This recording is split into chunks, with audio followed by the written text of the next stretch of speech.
Bonjour les humains, 19 février 2026, bienvenue si vous êtes nouveau sur la chaîne, ne vous fiez surtout pas à une seule vidéo, allez voir mes playlists, je traite de tout un tas de sujets très différents.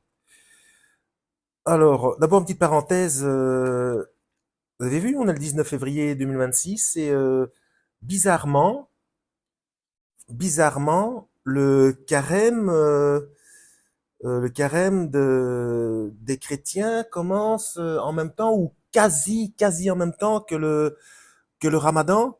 Et au plus on avance dans le temps, au plus il y a des interconnexions datales. Est-ce que ça se dit datal? Enfin, au niveau des dates, bref. Au niveau des moments, donc au plus on avance dans la période de la fin des temps, au plus il y a des interconnexions comme ça entre des choses. Oui, bah oui, de la fin des temps, pour ceux qui ne connaissent pas ma chaîne et qui n'ont pas fait attention à ça, le système de paiement dans la main, enfin par la main, est en, est en propagation ou par reconnaissance faciale. Et ces deux moyens de paiement-là, eh ben, c'est écrit dans la Bible, hein, c'est comme ça, il n'y a rien à faire. Hein. Euh, alors, de quoi voulais-je parler? Qu'est-ce qui m'avait sauté aux yeux ici? Une seconde. Oui, euh, dans la playlist La Bible, playlist que je mettrai en description de cette vidéo, on va parler un petit peu génétique, entre guillemets. Enfin, entre guillemets, oui, enfin, comment dire, des choses qu'on voit et qui permettent d'expliquer certaines choses. Dans Nombre, euh, on a, on a l'épisode de, de Moïse qui veut envoyer, bon, ils ont traversé le désert, etc. Et il veut envoyer des gens aller voir ce qui se passe dans le pays Canaan, pardon. Et les éclaireurs reviennent et ils disent c'est catastrophique. Il y a des gens là-bas, ils sont énormes, ils sont forts, on est comme eux, on a l'impression d'être de simples sauterelles. C'est une catastrophe, on va jamais y arriver. Euh, Dieu nous donne soi-disant ce territoire, mais comment est-ce qu'on va faire? Ils sont très dangereux et bon, bref. Je suis dans Nombre, chapitre 13, à la fin du verset 12, hein, c'est ça? Non, verset 29. Voilà. Seulement le peuple qui habite dans le pays est fort, et les villes sont fortifiées, très grandes, pardon. Et nous y avons vu aussi les enfants d'Anak. Donc ils sont loin, mais ils savent déjà de qui descendent ces gens-là. Ce sont les enfants d'Anak. Alors là, directement, je vous invite à aller voir ma playlist. Euh, Comment est-ce que je l'ai intitulée celle-là? Paradoxe eschatologique, où j'explique que toutes les religions, toutes les religions convergent vers le même scénario de fin des temps, avec la venue d'un sauveur, entre guillemets, etc. Mais il n'y a que le Christ dans la Bible qui démontre que c'est une arnaque. Hein. Bref. Alors, Anak, nous y avons vu aussi les enfants d'Anak. Donc, de loin, ils voyaient que c'était des descendants d'Anak. Donc, probablement de par la taille, la stature, etc. Anak, je fais directement la référence avec les Anunnaki, donc les Sumériens, l'épopée de Gilgamesh, etc., où on parle aussi de déluge, etc., cette stèle en pierre, enfin, je dis une stèle, j'ai jamais vu, hein, c'est peut-être plus petit qu'une grande pierre, je sais pas combien ça mesure, mais je crois que j'en ai mis une photo dans la playlist La véracité de la Bible, probablement AT, Ancien Testament, donc où il y a une partie de l'épopée de Gilgamesh, je crois, qui est écrite en écriture cunéiforme, hein, donc écriture sumérienne. C'est l'écriture la plus ancienne qu'on a trouvée. Hein. Donc voilà, Anak, les Anunnaki, hein, donc les enfants d'Anak. Donc les Anunnaki, c'est dans l'hindouisme. Euh, Enfin bref, ça remonte à corrélation avec le zoroastrisme, etc. On parle des Vimana, donc des vaisseaux, donc peu importe le nom. Hein. Donc Anunnaki, extraterrestre ou intraterrestre, comme le New Age maintenant, Alliance Galactique, quoi d'autre, les veilleurs pour le livre d'Enoch, les veilleurs pour le livre d'Enoch, qui sont censés amener, qui étaient censés amener la connaissance, mais qui ont pété les plombs, qui ont désobéi à Dieu et qui ont amené la perversion, etc. Quoi d'autre comme nom, les fils, entre guillemets, les fils de Dieu dans Genèse 6 et qui se sont mélangés avec les femmes humaines, d'où les Néphilim, et voilà, les enfants d'Anak. Voilà, tout ça, c'est en corrélation. Hein. Donc, dans ma playlist, paradoxe eschatologique. Hein. Amalek habite le pays du Midi, les Étiens, les Jébusiens, l'Amoréen, etc. Bref, plein de... Voilà. Et le Cananéen habite le long de la mer. Donc, Canaan, donc c'est la partie le long de la mer. Donc, c'est tout ce qui est la Judée. Et je vous ai déjà montré des anciennes cartes, hein, où il n'y a pas encore la Palestine. Que dans une carte, la Palestine, c'est le terme générique pour tout le territoire. Et puis ça se restreint. Puis à un moment donné, avant qu'il y ait la bande de Gaza, etc., euh, c'est la Judée avec la tribu de Siméon au milieu. Donc, allez voir aussi ma vidéo où j'explique que les Palestiniens sont chez eux parce qu'ils sont israélites, pas israéliens, hein, israélites, donc descendants d'Israël. Donc ce sont des Judéens aussi, donc ils sont chez eux, hein, comme les Israélites, hein, donc comme ceux qui viennent des autres pays et qui ont fondé Israël en 1948. En fait, tout le monde ils sont tous chez eux, donc tout ça, cette guerre, etc., c'est de la manipulation politique, et puis il faut que ça corresponde aux Écritures pour pouvoir appliquer les prophéties bibliques. Hein. Donc les dirigeants de cette planète ne peuvent pas faire autrement. Voilà, ils fabriquent des guerres, etc., pour que ça corresponde aux prophéties bibliques. C'est comme ça, que vous y croyez ou non, à partir du moment où on creuse la chose, eh bien, on s'en rend compte que c'est tout simplement ce qui est en train de se passer, hein, notamment la mise en place d'Ézéchiel 38 et 39, en plus du paiement par la main et la reconnaissance faciale. Et donc, les deux seuls qui osent y aller, c'est Caleb et Josué. Petite parenthèse comme ça, Josué, avant, il s'appelait Osée. Son nom, c'est Moïse, c'est Moshe, donc, qui a changé son nom en Josué, qui en fait est Yehoshua. Et Yeshua, ce n'est pas une contraction, j'ai découvert ça il n'y a pas longtemps, ce n'est pas une contraction de Yehoshua, Yeshua, c'est la conjugaison qui est différente. En fait, Yehoshua, c'est Yahweh m'a sauvé. Donc ça parle au passé. Ou Yahweh sauve. Donc là, ça parle au présent. Mais toujours est-il que c'est un seul temps. Tandis que Yeshua, ce sont les trois temporalités. C'est j'ai sauvé, je sauve, je sauverai. Voilà. Euh, Sinon, l'ange n'aurait pas dit, donc Malach, messager, l'ange n'aurait pas dit à Joseph, est-ce qu'il l'a dit à Marie aussi? Je me souviens qu'il l'a dit à Joseph, tu l'appelleras Jésus. Donc Yeshua. Sinon, il aurait dit Yehoshua. Mais là, il y a qu'un seul temps. Que ce soit passé au présent, peu importe. Tandis que Yeshua, il y a les trois temps. Bon.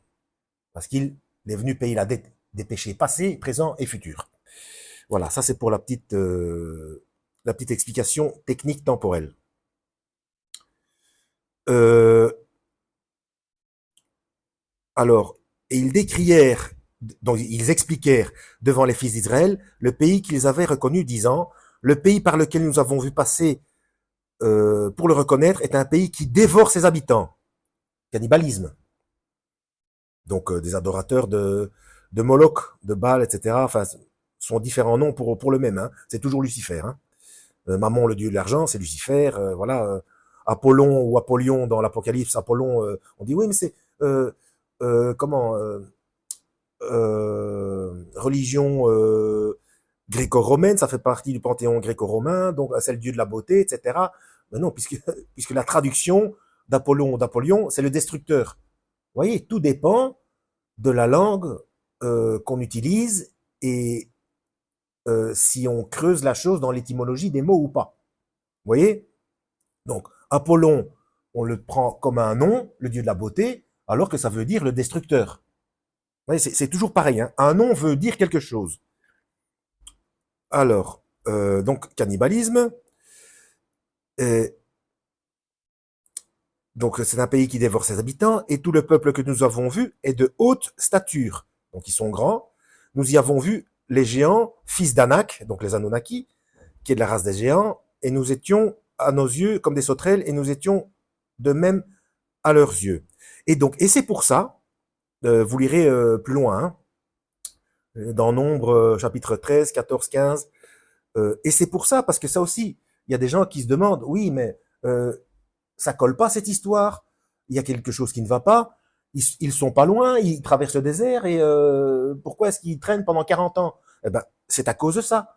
Comme ils n'ont pas voulu entrer dans le pays parce qu'ils avaient peur, à part Caleb et Josué, donc il y a Joshua, euh, eh bien, Dieu dit, puisque c'est comme ça, eh bien, vous allez errer, vous allez demi-tour, vous allez errer 40 ans, et toute la génération qui ne m'a pas cru, donc les gens de 20, à partir de 20 ans et au-dessus, eh bien, vous allez mourir dans le désert. Ce seront les enfants de vos enfants qui entreront dans le pays. Et c'est pour ça qu'ils traînent comme ça pendant 40 ans, c'est tout, hein. Ensuite, bon, ben, ensuite rien, puisque je viens déjà de tout expliquer avant de me référer au verset. Voilà. Donc, on voit ici, alors que c'est bien après le déluge, qu'il y a encore des enfants d'Anak, donc des gens qui sont hybridés avec les Néphilim. Donc allez voir ma vidéo plusieurs espèces humaines.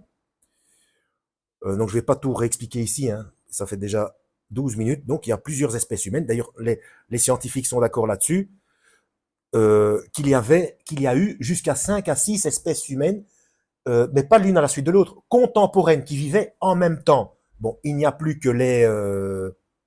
parce qu'on est tous hybridés, hein.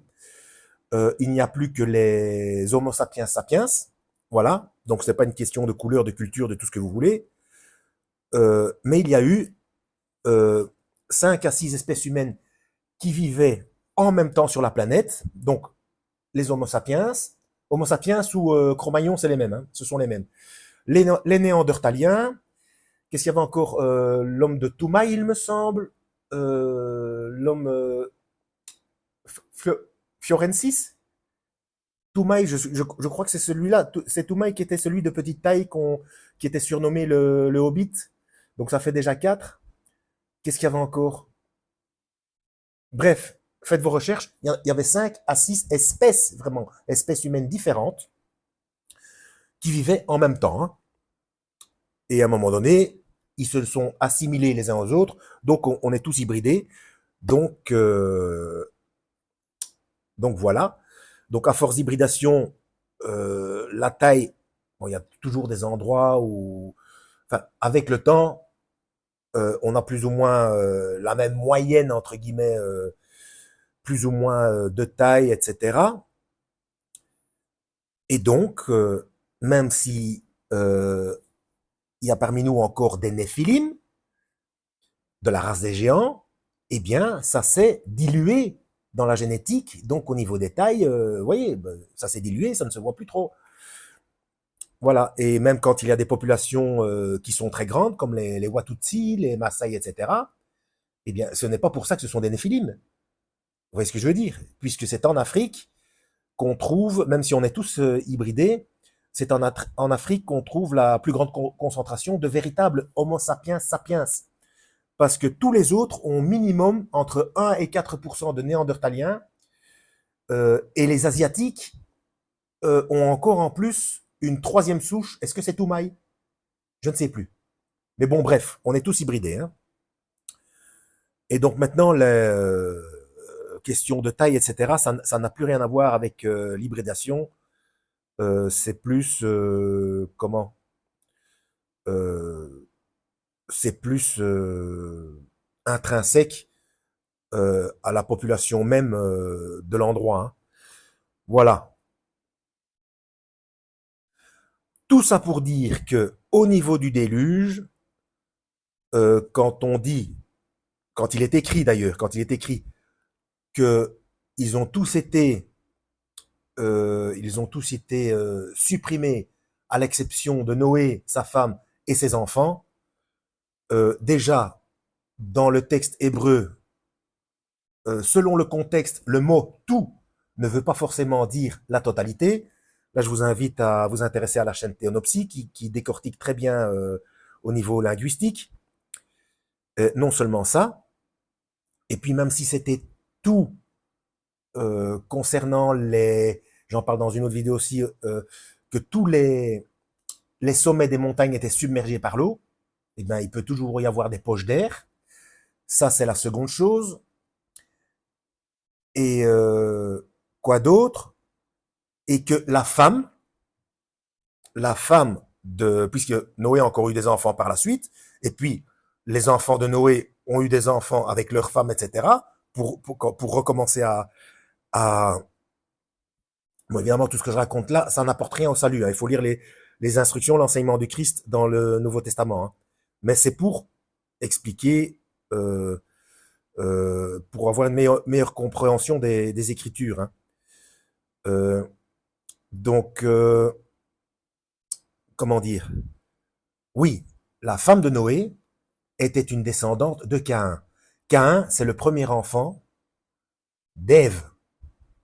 Pour ça, je vous invite pour comprendre ce qu'il s'est passé, je vous invite à regarder ma vidéo. Bah pareil, plusieurs espèces humaines. Je vais la mettre en description de cette vidéo d'ailleurs. Oui, parce qu'il y a des choses qui paraissent, surtout pour les athées, quand vous discutez avec des athées, hein, qui paraissent complètement abracadabrantes dans la Bible, alors que quand elles sont bien comprises, c'est beaucoup moins fantasmagorique que ce qu'on pense. Et, euh, et si vous regardez la chaîne Théonopsie, vous verrez que c'est même parfaitement scientifiquement prouvable quand on comprend le texte de manière correcte. Voilà. Euh, je crois que c'est bon, hein, 17 minutes. Oh, quand j'ai regardé l'heure, c'était juste 17 minutes, 17 secondes. Apocalypse 17, verset 17. Voilà, en espérant avoir été utile, toujours aller voir en description de mes vidéos pour voir ce que je mets en description, hein, parce que je ne pense pas toujours à le dire. À la prochaine.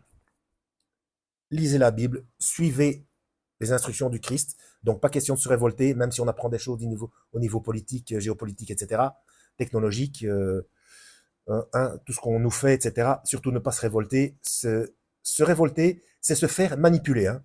Directive Ordo Apcao. Allez voir ma playlist Le gouvernement mondial de l'Antéchrist et ma playlist Franc-maçonnerie.